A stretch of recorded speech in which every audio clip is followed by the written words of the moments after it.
Você está numa varanda, no 10º andar. A cidade se abre na sua frente. A vista é linda. Você está bem. E aí, do nada, um pensamento estranho aparece. E se eu simplesmente pulasse? Você recua imediatamente, não quer morrer. Não está triste, não está em perigo nenhum. Mas o pensamento estava lá, claro como água. Isso já aconteceu com milhões de pessoas, e quase nenhuma delas fala sobre isso. Existe um nome para isso.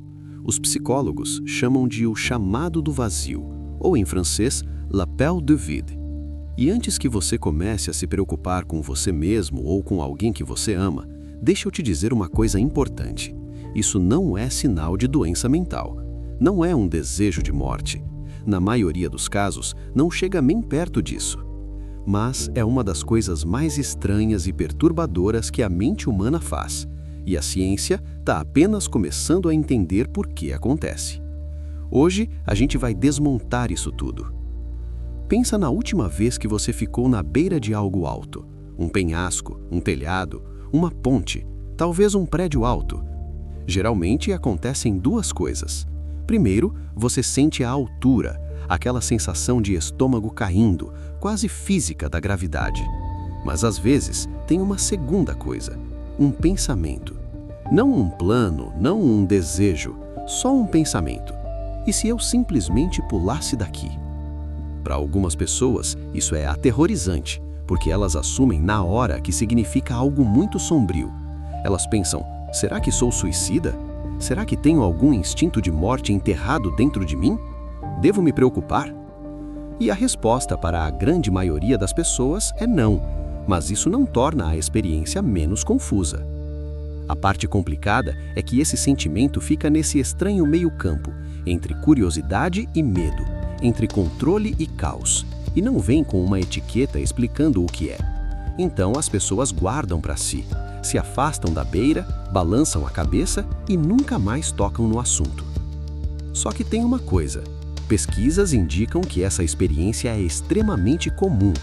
Um estudo de 2012, publicado no Journal of Affective Disorders, uma revista científica real revisada por especialistas, descobriu que cerca de metade das pessoas entrevistadas já teve alguma versão disso. E isso incluía pessoas sem nenhum histórico de depressão, sem pensamentos suicidas, sem nenhum problema de saúde mental. Então, se isso já aconteceu com você, você não está quebrado. Você é humano. E existe uma razão fascinante para isso acontecer. Vamos falar sobre o que está realmente acontecendo dentro do seu cérebro quando isso ocorre. A explicação mais aceita vem de uma psicóloga chamada Jennifer Haynes. Ela e sua equipe propuseram que esse impulso, o desejo repentino de pular de um lugar alto, é na verdade o sistema de segurança do seu cérebro disparando de um jeito bem específico. Funciona assim. Quando você fica na beira de algo alto, o sistema de alarme do seu cérebro entra em ação. Seu corpo reconhece o perigo. Seu coração pode acelerar. Você pode sentir tontura ou desconforto. Isso é normal. É seu cérebro fazendo exatamente o que deve fazer, te manter vivo. Mas aí, algo estranho acontece. Seu cérebro manda esta mensagem: "Ei, recua, se afasta da beira." E nesse momento, sua mente consciente recebe o aviso e o interpreta de forma levemente errada. O chamado do vazio, de certa forma, é o som do seu instinto de sobrevivência fazendo seu trabalho, só que de um jeito um pouco caótico e confuso. Agora, tem outra camada nisso que torna tudo ainda mais interessante. Os humanos têm uma relação complicada com o perigo. Somos a única espécie no planeta que constrói montanhas russas, que pula de aviões perfeitamente funcionando por diversão, que assiste filmes de terror de propósito. Tem algo dentro da gente que é genuinamente atraído pela experiência de flertar com o medo, não porque queremos que coisas ruins aconteçam, mas porque a sensação de estar quase em perigo cria um tipo de intensidade difícil de replicar de outra forma. Os psicólogos chamam isso de busca por sensações, e é mais comum em algumas pessoas do que em outras. Quem pontua alto nisso não é necessariamente imprudente. Muitas vezes são pessoas cujos cérebros precisam dessa sensação de estar na beira de algo. E ficar perto de uma borda física, essa sensação é tão real quanto pode ser. Mas o ângulo que eu acho mais interessante de tudo isso é o filosófico. O filósofo francês Jean-Paul Sartre escreveu sobre algo que ele chamou de a vertigem da liberdade. A ideia dele era que quando você está na beira de um penhasco, você percebe de um jeito muito cru e físico que nada está realmente te impedindo de pular.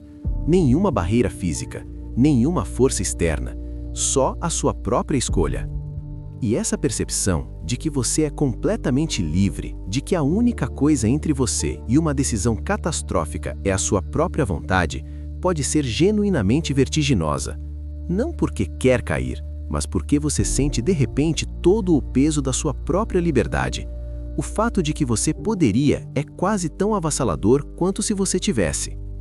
Sartre chamou isso de vertigem existencial, e honestamente é uma das experiências mais humanas que existem. A consciência de que estamos constantemente a uma decisão de distância de resultados completamente diferentes, e a única coisa nos prendendo ao caminho mais seguro somos nós mesmos. Então você tem biologia, neurociência e filosofia, e as três apontam para a mesma coisa. Esse sentimento não é uma falha, não é um sinal de alerta.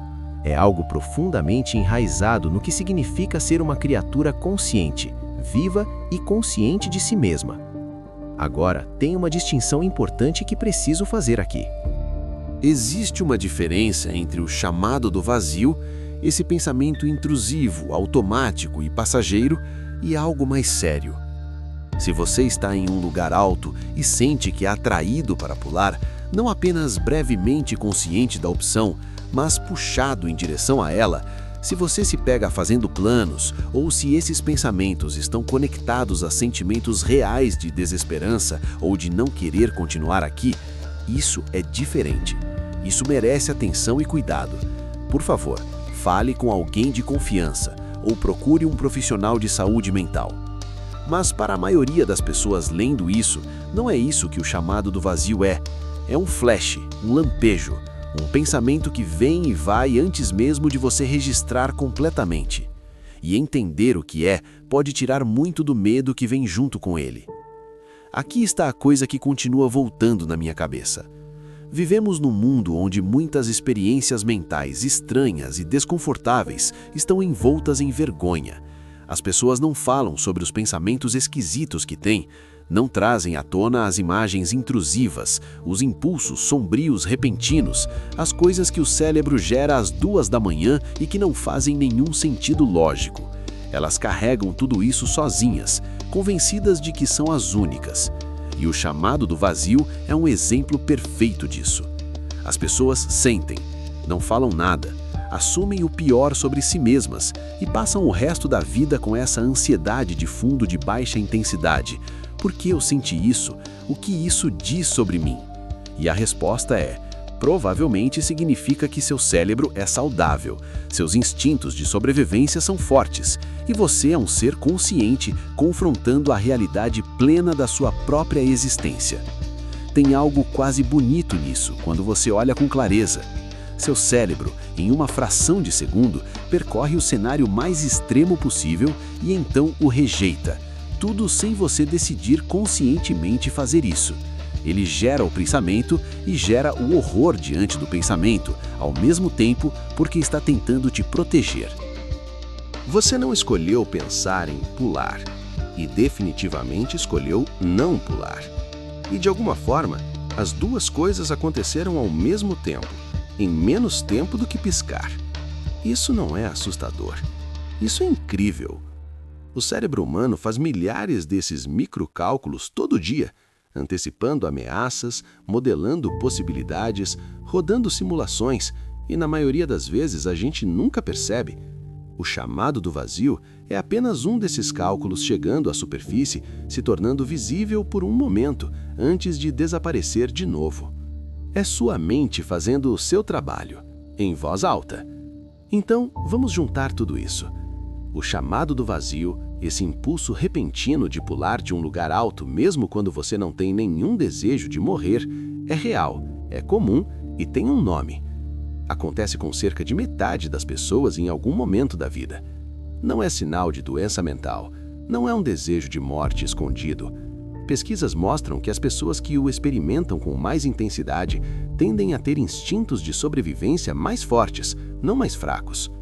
A melhor explicação que temos é que o sistema de alarme do seu cérebro, a parte que está escaneando o ambiente em busca de perigo, cria a consciência da opção perigosa, que sua mente consciente brevemente confunde com o desejo de fazê-la. Além disso, a sensação de liberdade do seu cérebro, de saber que você poderia, cria uma espécie de vertigem sobre a qual filósofos escrevem há séculos. Você não está sozinho nisso. Você não está quebrado. E espero que da próxima vez que isso acontecer, se já não aconteceu, você reconheça pelo que é. Só o seu cérebro, te mantendo seguro, do seu jeito levemente dramático. Se esse tipo de conteúdo faz o seu cérebro trabalhar, se inscreve. Tem muito mais por vir.